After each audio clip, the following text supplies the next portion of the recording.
species. Now student of grade 8B will come and tell you about endangered species.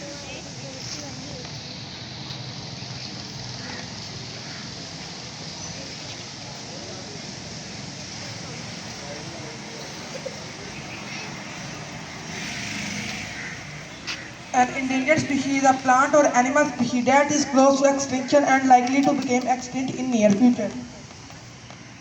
Example of some endangered species are red panda, mountain gorilla, African forest elephant, and black rhinoceros.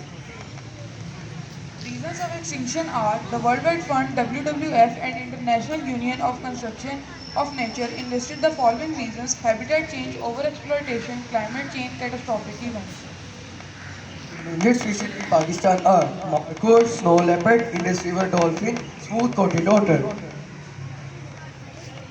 Precautionary measures, protecting habitat, reducing human caused threats, educating the public, supporting legislation.